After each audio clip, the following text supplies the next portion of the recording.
Gautam Buddha, doctor Babasaheb Ambedkar, माता भीमाई रमाई जिजाऊ सावित्री यांना प्रथम अभिवादन करून मी सर्वांना जय भीम करून आणि मी माझ्या प्रयोगाला सुरू करणार आहे। प्रथम मी माझे आई बाबा पण आलेले आहेत, मी प्रथम त्यांना वंदन करते। एक मिनिट शांत बसा, शांत बसायचं। सर्वांनी माझ्या घरच्यांनी मला साथ दिली, माझे पती खरं सांगायचं मला त्यांनी मला जास्त मदत केलेली आहे। माझे लाईफ पार्टनर आणि माझी मुलं, माझ्या सुनबाई, माझे जावई, त्यांचे सगळ्याचे आभार मानते आणि मी माझ्या प्रयोगाला सुरू करते। मी सावित्री बोलते, हो मी सावित्री बोलते। तुम्हाला ठाऊक आहे ना सावित्री कोण होती ते? तुम्हाला समजा ठाऊक आहे आणि मी काय काय कामं केली तेही ठाऊक आहे। मुलीसाठी पहिली शाळा काढली, पाण्याचा हौद सुरू, घरचा हौद खुला करून दिला। तुम्हाला समजा माहित आहे, ठाऊक आहे, तरी मी आज तुमच्या संगत बोलायला आलेली आहे, तुमच्या संगत माझे 2 शब्द सांगायला आली आहे। मी सावित्री ज्योतिराव फुले, नायगाव माझं माहेर, खंडोजी नेवासे पाटलाची मी पोर, पाटलाची पोर होते मी। समजा गावामध्ये माझं कौतुक व्हायचं, मा बाप पाटील। समजा पंचक्रोशी मध्ये माझ्या बापाच्या नावाचा दबदबा होता। कुणाचं काय बी भांडण तंटा असू द्या, कुणाची काय तक्रार असू द्या, माझ्या बापाकडे यावा, माझा बाप ते भांडण सोडवायचा। कुणी बायकोला नांदवीत नसेल तरी तो माझा बाप बोलून घ्यायचा, म्हणायचा का बायकोला नांदवत नाहीस, चल गुमान घेऊन जा घरला। आणि तो मी कुठे नाही म्हणतो, मी कुठे नाही म्हणतो असं म्हणून तो घेऊन जायचा। हे समजा मी लहानपणी पाहत होते, मलाही वाटायचं आपण काहीतरी समाजासाठी काम करावं, आपण कुणाच्या कामाला यावं, हे समजा मी लहानपणी पाहायचे। मी आईसोबत कधी कधी बाजारला जायचे। आम्हाला बाजार होता नायगावचा, नायगाव तालुक्यामध्ये शिरवळ आहे, शिरवळचा बाजार होता। माझ्या आईची सुद्धा मी लई लाडकी होते। तुम्ही पण सगळे होत्या ना लाडकी, तशीच मी पण लाडकी होते। माझी आई माझ्या जात्यावर ओव्या तयार करून जात्यावर गाणे म्हणायची। तर कोणते गाणे म्हणायची बघा? नायगावाच्या चावडीला सोनियाचा दरवाजा, सोनियाचा दरवाजा, जुन्या गादी वनवराजा, सावित्री लाडाची दलेका, धरी आईच्या पदराला, धरी आईच्या पदराला, नलेका शोभावी सासुराला। माझी आई असे ओव्यामध्ये माझ्या नावावर। मी बाजारला पण जायची आई सोबत कधी कधी। एक दिवस मी आई सगळं बाजारला गेली, माझी आई म्हणली सावित्री तुला काय घेऊन देऊ बाई? मी म्हणलं आई मला जिलेबी घेऊन दे। मला तेव्हा जिलेबी फार आवडायची आणि आताही आवडते। आईने मला असा हातात पुडा घेऊन दिला, मी अशी रस्त्याने खात गेले आणि समोर एक आला गोरा साहेब, तेव्हा इंग्रजांचं राज्य होतं ना, असा समोर येऊन म्हणतोय कसा, हे बेबी, असं रस्त्याने जाताना काय बी खायचं नाही। ह्या बाई म्हणलं हा काय म्हणतोय की खाऊ नको म्हणतोय जणू, असा बोट करून मी तो पुडा घेतला आणि फेकून दिला। तो म्हणतोय पोर लय हुशार आहे, पोर कोणतरी मोठी होणार जणू। त्या बाया म्हणलं माझा बाप बी म्हणते मोठी होणार आहे, आई बी म्हणते लय मोठी होणार आहे, आणि हा गोरा साहेब बी म्हणते मोठी हुशार आहे, तर मी दिसते ना हुशार? टाळ्या तर व्हायला पाहिजे। आणि असं मी बाजारात गेले आणि असं घरी आल्याच्या नंतर एवढीशी असल, माझी आई म्हणली सावित्रीचं लग्न करायला पाहिजे। लावलं माझ्या बाच्या मागे एक टुमणं। माझा बाप म्हणला माझी सावित्री लाखात एक आहे। अहो मी दिसायला लय सुंदर होते, टपुरे डोळे, लांब सडक नाक, काळेभोर केस, कुणी बघत राहावं असं माझं रूप। माझा बाप म्हणला सावित्री माझी लाखात एक आहे, मी कुणा संकटही लग्न लावून देणार नाही। जो कोणी 4 बुक शिकलेला असेल, समाजाचं काही काम करत असेल, त्याच्या संकटच मी माझ्या सावित्रीचं लग्न लावून देणार आहे। आणि असं करत जुमा म्हणा, फुगडी म्हणा, असं खेळत मी झाली की 9 वर्षाची। आणि 9 वर्षाची झाल्याच्या नंतर धनकवडीच्या पाटलाची एक बाई सगुणाबाई नावाची आमच्या घरी आली आणि म्हणती कशी सावित्रीचा आणि ज्योतिबाचा जोडाला धाक दिसाल बाया। एक बायाला फार जोडा लावायचं, लग्न जुळवायचं शोक राहते, मुलात राहते। आणि त्या बोला फुलाला गाठ पडली ना आणि ठरलं ज्योतिराव सोबत आमचं लग्न ठरलं. हे असा मंडप टाकलाय, मोठा मंडप टाकला. इकडून पंक्ती बसतात, तिकडून पंक्ती बसतात आणि मी झाले ना नवरी. मी नवरी झाले, पायात जोडवी, हातात बांगड्या, गळ्यात मंगळसूत्र आणि डोक्याला मुंडावळ्या, अशी नवरी होऊन मी ठुमकत गेले ज्योतिरावच्या घरी सासूरला गेले ना. पुण्याला गेले तर पाहते तर यांच्या घरी नुसते पुस्तकं, अशी समधी पुस्तके ठेवलेत. इकडून पुस्तकं, तिकडून पुस्तकं. मी म्हणलं बाई हा बाबा काय नुसतं पुस्तकच खातोय की काय. समधी पुस्तकं ठेवलेली होती. जिथं चांगलं वाटेल तेव्हा तुम्ही टाळ्या वाजवायच्या. समधी पुस्तक. मी काही ध्यान देत नव्हती. माझं काम भलं आणि घर भलं, मी काही ध्यान देत नव्हती. यांचं आपलं वाचणं काय, लिहिणं काय आणि समाज सुधारला पाहिजे, पोरीबाळीने शिकवलं पाहिजे, हे असं त्यांचं सुरू असायचं. एक दिवस मला म्हणलं सावित्री इकडे ये. मी म्हणलं काय झालं बाई. पोरीबाळीला तुम्ही शिकवायला पाहिजे, तू पहिले शिक्षण घे आणि पोरीबाळीला शिकव. मी म्हणलं ह्या बाया मला काय जमणार आहे. तुम्ही 10-12 भाकरी थापून बनल्या असत्या तर मी दिल्या असत्या. हे शिक्षण काय आपल्याला जमायचं नाही. ते म्हणलं नाही सावित्री, तू स्त्री आहेस, पोरीबाळीपर्यंत पोहोचू शकतीस, मला जाता येत नाही. तू शिक्षण घे आणि तू पोरीबाळीला शिकव. त्यांचा आवाज वाढलेला होता. आवाज वाढल्याच्या नंतर तुम्ही तरी बोलता का? नाही ना. तशी मी पण काही बोलत नव्हती. मी आपली गपगुमान ऐकून घेतलं आणि ह्यांचं आपलं वाचणं लिहिणं सुरू होतं. आमचे लावणीचे शेत होतं, शेतामध्ये जायचं आम्ही. लावणीचे सुगीचे दिवस होते आणि आम्ही फातिमा शेख, आम्ही सगुणाबाई आमच्या शेतामध्ये गेलो.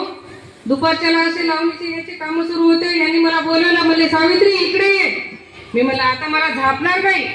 पहिले फार लोक माणसं बायकांना मारत होते. मी म्हणलं आता मला झापणार बाई. मी गेले अशी भीत उभी राहिले जवळ तर म्हणायला लागले सावित्री हे बघ लावणीचे दिवस सुरू आहेत. एका दाण्याने जमिनीत गाडून घेतल्या बघा, पीक कधीच येत नाही.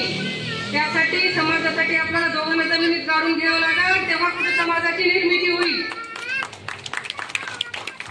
मला काय बी समजत नव्हता. दाण्यानं गाडून घेणं काय, समाजाची निर्मिती करणं काय. मी आपलं ऐकून घेतलं. ते म्हणले हे बघ सावित्री, ही आहे काळी जमीन, ही आपली पाटी. आणि त्यांच्या हातात होती एक काठी. काढीला हे असं लिहिलं आणि म्हणले ह्या बाई म्हणलं मला काय येणार आहे याच्यातले, मी काय शिक्षण घेणार नाही. पहिल्या घरामध्ये सुद्धा बायांना बोलायची संधी होती. ज्योतिरावांना वाटलं घरामध्ये काय बोलता येत नाही, हिला बाहेर शेतामध्ये शिकवायला पाहिजे. पोरीबाळीनं शिक्षण तर लांबच होतं. त्यांनी मला जमिनीवर लिहायला शिकवलं. म्हणले ह्या बाया म्हणलं आपल्याला काय जमायचं नाहीये. नाही म्हणले सावित्री, कोणी काय आईच्या पोटात शिकून येत नसतंय, जमल तुला, प्रयत्न कर. तू प्रयत्न करायचं तर शिकशील. असं काढून दाखवलं, गिरून दाखवलं मला. काही जमना. माझ्या डोक्यात बसले की नाही मी खरंच शिकायला पाहिजे. मी घरी गेले तर भाकरी थापता भाकरीवर यायला लागले. जमीन सारवताना मी लिहायला लागले. असा प्रयत्न करून मला 8 दिवस लागले लिहायला. मग मला आ आला, मग मला ऊ आलं, मला समधी 12 खडी आली. असं लिहिलं. बायंदर पुस्तकं लिहिले, खूप पुस्तकं लिहिले आणि लिहिली तर माझं शिक्षणाचं काम सुरू होतं. एक दिवस म्हणायला लागलं अगं आपण एवढी पुस्तकं लिहिले, रक्त ओकस्तवर आपण सांगतो की पोरीबाळीला शिकवा, शहाणं करा, तरी लोक ऐकत नाहीत. आता कृती काय करावी.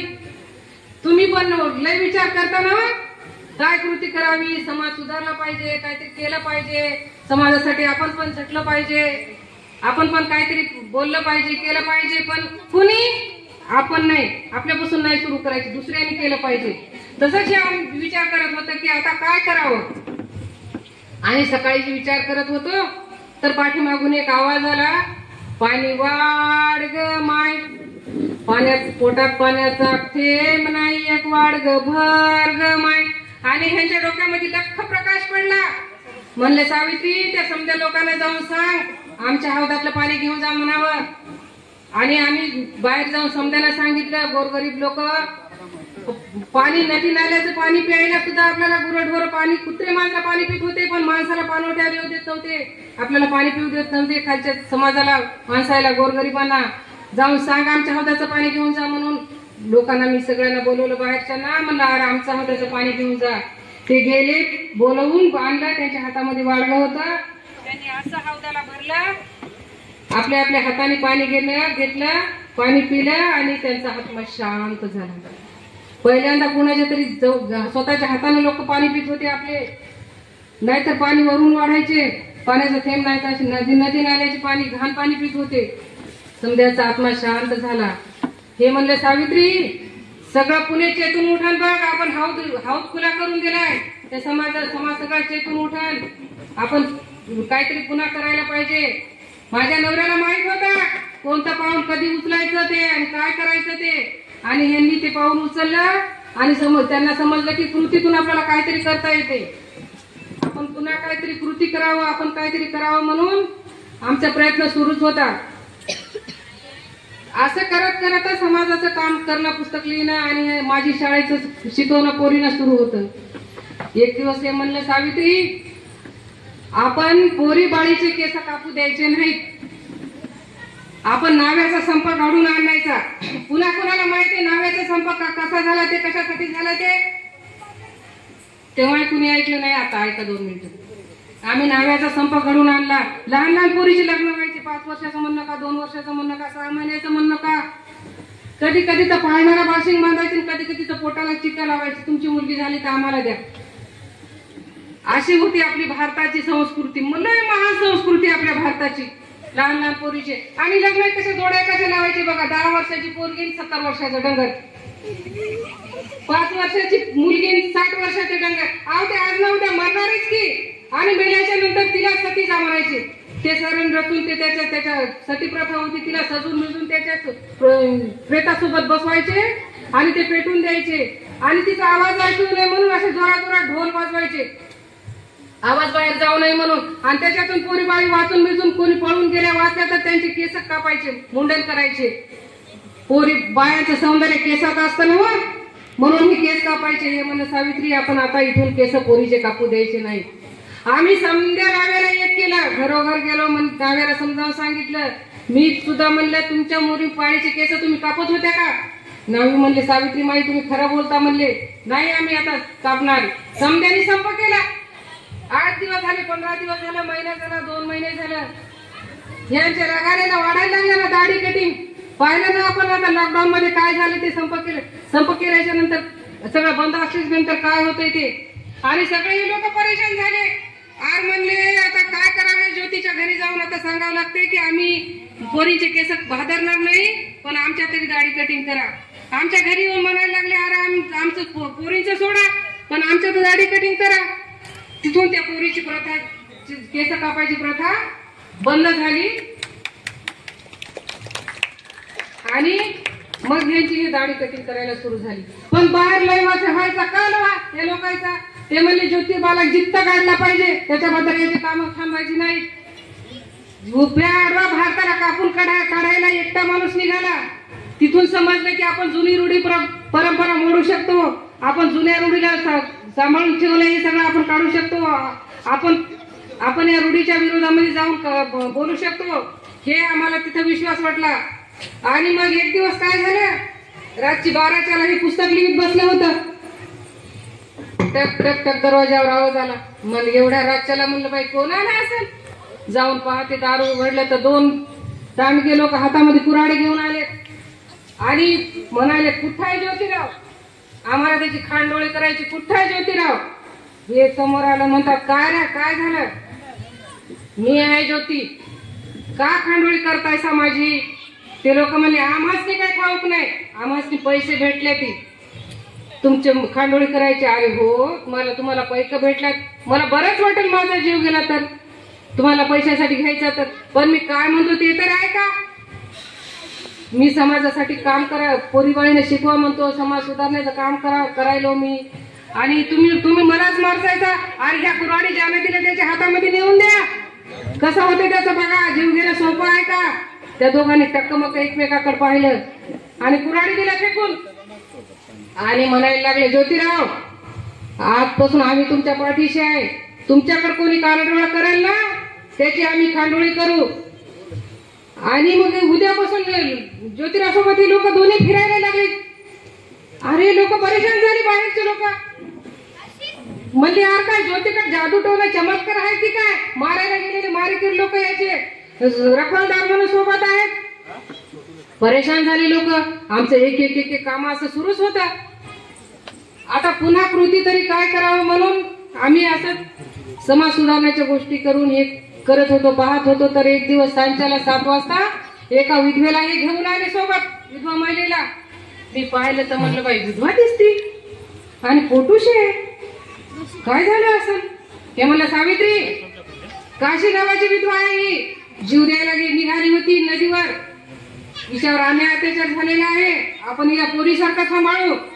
ही नंतर बाळ झाल्याच्या नंतर ही जायचं की राहायचं हिचंही न ठरवी. मी होय म्हणलं. आम्ही सावित्रीला ठेवून घेतलं, तिला मुलीसारखं सांभाळला. तिला मुलगा झाला आणि त्या मुलाचं नाव आम्ही यशवंत ठेवलं. त्याला आम्ही दत्तक घेतलं आणि नंतर आडले मिरल्याला आम्ही मदत करायला लागलो आणि घरावर आम्ही पाठीच लिहून ठेवली, कुणी आडले मिरल्याला यावं, पाहिजे असेल तर घेऊन जावं, नाही तर इथं ठेवून जावं. समजे मुलं माझ्या अंगणामध्ये खेळत होती. मला मूल झालं म्हणून नाही म्हणून काय झालं, त्या लेकरांची मी आईच झाली होती. लहान लहान लेकरं आमच्या सोबत राहत होती, सांभाळत होतो आणि असे आमचे कार्य सुरूच होतं. असं करत करतच यांचं पुस्तकं लिहिणं काय, वाचणं काय सुरू होतं. ते म्हणलं पुस्तकामध्ये लिहिल्याच्या नंतर समाज सुधारणा झाली होती. थोडीफार लोक आमच्या सोबत येत होते. यांनी पुस्तक लिहिलं सत्यशोधक समाजाचं आणि त्याच्यामध्ये लिहिलं की तुमचे कार्य तुम्ही करा, तुम्हाला पूजा करायची नवा, तुमच्यात आणि तुमच्या देवामध्ये यायचेच नको. कसं करायचं? सावित्री आणि सत्यधर्म या पुस्तकामध्ये लिहिलेलं आहे. तुमचे विधी तुम्ही उरका. यांचे पुस्तक लिहिणं सुरूच होते. एक दिवस लिहित यांचा उजवा हात थरथर कापत होता. म्हणले सावित्री इकडे बघू, माझा हात कसा थरथर कापतोय. मी जाऊन पाहिलं तर हात गाठचीच पडला होता. उजव्या हाताची पेन डाव्या हातात दिली. त्यांनी डाव्या हाताने लिहितच राहिलेली पुस्तकं पूर्ण केले आणि एक दिवस म्हणले सावित्री मला काय आता माझं खरं वाटत नाही बघ, तू हे काम बंद पाडू नकोस, जसं होईल तसं काम कर. आपल्या यशवंताला लहानाचा मोठा कर, त्याला डॉक्टर कर, त्याला दवाखाना बांधून दे, त्याच्या हाताने सुद्धा समाजाची सेवा झाली पाहिजे, सेवा घडली पाहिजे. असं बोलतच लिहित होतं आणि म्हणलं हे जे विचाराचा गाठोडा आहे, पुस्तकाचा गाठोडा आहे सावित्री, सांभाळून ठेव. कोणीतरी युग पुरुष येणार आहे आणि हे मनुस्मृती नावाचं पुस्तक जाणार आहे. बैलांसाठी फार घातक पुस्तक आहे हे. मी वय म्हणलं तुम्ही बोलू नका, बोलता येत नाही. खूप बोलत होतं आणि बोलतच त्यांनी डोळे लावून घेतले. समजा संपलेलं होतं. मला समजलं सगळं संपलेलं आहे आता काहीही नाही. आणि असं संपल्याच्या नंतर पोरीनं मी डोळ्यातून टिपूस काढला नाही, डोळ्यातून एक थेंब काढला नाही. यशवंतराव म्हणलं यशवंता ते मडकं धर, आपल्याला विधी उरकायचा आहे. तो माझं लहान लेकरू मडकं धरायला गेला तर तिकडून माझा देरी आला आणि म्हणता यशवंता त्या मडक्याला तू हात लावायचा नाही, तू सावित्रीचा मुलगा नाही, तू सावित्रीचा दत्तक मुलगा आहे. मी यशवंताला म्हणलं तू सर मागे आणि मी मडकं घेतलं आणि मी अंत्यविधीला गेले. मी भारतातली इतिहासातली पहिली स्त्री होते पतीचा अंत्यविधी करणारी आणि पूर्ण विधी पार पाडणारी. मी पुढं आणि प्रतियात्रा माग पूर्ण विधी पार पाडला. घरी आले आणि घरी येऊन कमर खोचून मी पुन्हा कामाला लागले. मी माझ्या परीने काम सुरूच ठेवत होते. लोक सुधारले होते, बरेच लोक मला मदत करत होते आणि आमचं असं समाजाचं काम सुरू होतं. मी यशवंताला शिकवलं, डॉक्टर केलं. तो बाहेर देशात सुद्धा शिकून आला, डॉक्टर झाला आणि त्याला दवाखाना बांधून दिला. आमच्या सोबत लोक आता बरेच आलेले होते आणि गोष्ट आली नव्हा आता शेवटाला. पुण्यामध्ये प्लेगची साथ आली. गावाच्या गावा घराच्या घर वस पडत होते. प्लेगच्या गाठी, त्या उंदरामुळच्या गाठी यायच्या. बाहेरच्या देशातून तो आजार आलेला होता. बंदरामार्फत दळणवळणाची साधन नव्हती तेव्हा. जहाजानं पाण्यानं बोटीने ये जा करायचे. तर हे इंग्रज लोकांनी तिथेच ते जहाज बंद केले. इंग्रजाचं राज्य होतं आणि हे इंग्रज सुद्धा गोरगरिबावर अत्याचार अन्याय करायला लागले की ज्याला तो आजार झाला त्याला जंगलात नेऊन टाकायचे. कुणी दुसऱ्याला आजार होऊ नये म्हणून. हे मला कळल्याच्या नंतर मी लोक घेऊन कचेरीवर गेले आणि अर्ज दिला इंग्रज लोकांना. म्हणलं हे तुमचं बरोबर नाही, कुत्र्या मांजरासारखं तुम्ही फेकून देऊ नका त्या लोकांना. माणसं आहेत ते, जे व्हायचं ते होईल, घराच्या बाहेर सोडू नका. आणि तेव्हापासून मग ते काही दिवस थांबलं. खूप साथ आली होती. यशवंत नगरला नोकरीला होता, त्याला मी बोलून घेतलं आणि पुण्याच्या बाजूला एक टेंट मंडप असा टाकून त्याला दवाखाना बांधून दिला. लोकांची सेवा करत होते. लोक मरत होते रोजचे. आता पाहिलं ना आपण कोविड मध्ये काय झालं ते, 10 म्हणणं का 20 म्हणणं का गावाच्या गावात मरत होते. एवढी प्लेगची साथ आली होती. माझ्या यशवंताला वाटायचं माझ्या आईनं आता बाहेर नाही यायला पाहिजे. माझ्या आईनं खूप कष्ट केले, पण मला माझ्या जीवाची पर्वा नव्हती. मी घरोघर जाऊन मदत करीत होते. गावाच्या गावात लोक सोडून जात होती त्या उंदराच्या मुळे. गाठी यायच्या, थोडासा ताप यायचा. एका गावामध्ये एक लेकरू घरातच झोपलेलं होतं. सगळे लोक सोडून गेलेले होते. मला कळालं ते एकच लेकरू आहे. मी जाऊन त्याला घेतलं उचलून. पहाटे तर ताप होती, काखेत गाठी होती. म्हणलं यशवंताच्या दवाखान्यामध्ये याला घेऊन जायला पाहिजे. त्याला मी असं पाठीवर टाकून गेले आणि त्याला यशवंताच्या दवाखान्यामध्ये पोहोचलं. पण तो आजार मला झाला आणि मला सुद्धा त्या आजाराची लागण झाली आणि त्याच्यामध्येच माझा सुद्धा शेवट झाला तिथं. आणि तिथंच माझा शेवट झाला. मुलींनो, मी हे 2 शब्द तुमच्या समोर मांडली. तुम्हाला कशी वाटली ते तुम्ही ऐकून घेतलं 2 शब्दामध्ये. आणि काय चुकलं असेल तर धन्यवाद. सावित्रीबाई फुलेंचा